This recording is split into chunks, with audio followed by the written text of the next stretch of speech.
The Bay Park community around the South Shore facility is a working class area. It's a very involved community, very spirited community. The area around the South Shore years ago was kind of a summer rental place for people that used to enjoy going out to the beach or their boats. And after some time, people started to become permanent residents there. There's about 2.5 million people in Nassau County, and the whole southern end of it is served by two large wastewater treatment facilities. One is South Shore, doing the west portion of Nassau County, and the east end is done by Cedar Creek. So it's a critical piece of infrastructure.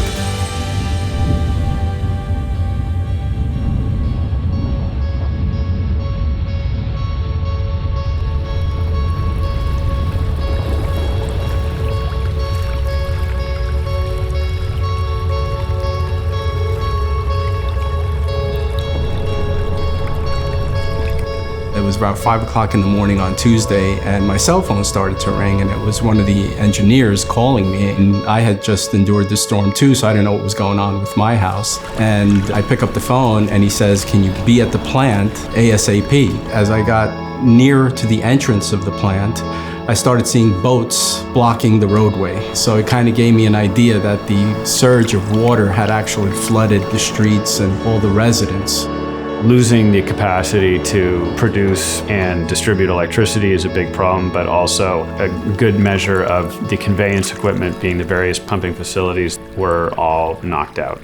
If process is offline for minutes or hours, it can have pretty devastating effects. Hazen had boots on the ground at the plant the day of. They arrived on site and they had to assess the situation and make on-the-fly decisions based off of what was going to be good for Nassau County and the residents of that area. So there was a lot of temporary pumps brought in, temporary generators brought in, just required to keep the water moving, just so that you didn't have raw sewage backing up into people's homes. And nobody took a break, nobody went to sleep, everybody worked a 30-hour shift that day. As far as working with the operations staff at South Shore, they were very important to us in understanding the sequence and how to get the facility back up and running.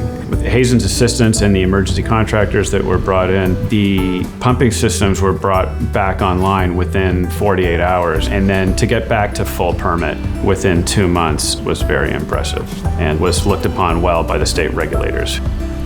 The measures against future storms at South Shore, in the event of a storm akin to Sandy or stronger, the plant absolutely would be able to keep operating, and it's also a fully storm mitigated facility. What we calculated was the 500-year storm surge, and also accounting for 2 feet of sea level rise over the next 50 years. To give that perspective, that's still another 6 feet higher than what happened from Superstorm Sandy. It's well understood now that marshlands are a significant barrier to mitigate storms. Having too much nitrogen going into your receiving waters essentially creates an environment where you can be growing algae that will essentially suck up the oxygen. There used to be a really significant oyster and other shellfish fisheries going on in these bays. Extreme growth of more nuisance vegetation like sea lettuce and the algae, that just absolutely crowds that out. You're just not getting enough oxygen and enough light for that to grow. We are upgrading the plant to discharge less nitrogen into the receiving waters. And one of the ways that we're doing that is integrating this sidestream treatment process. It's going to reduce the total amount of nitrogen going to the plant, and eventually the effluent levels will be lower than they are now, considerably, and it'll also make the operation of the main plant much more reliable and robust. The current Bay Park outfall is in the middle of Hempstead Bay. The BNR and the sidestream projects help with that. The conveyance project is what will get all of the effluent to a full ocean outfall. The goal is to rejuvenate the marshlands there for resiliency, for protection from future storm events, but also to improve the daily lives of the people that use it.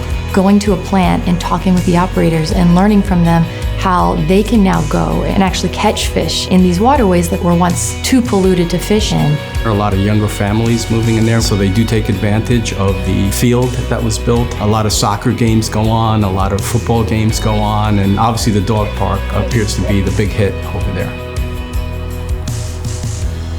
The South Shore project as a whole is going to have a huge impact on water quality. It's a real testament to working with the county, working with the state, and working with its private partners like Hazen to really get some significant outcomes from a water quality and public health standpoint.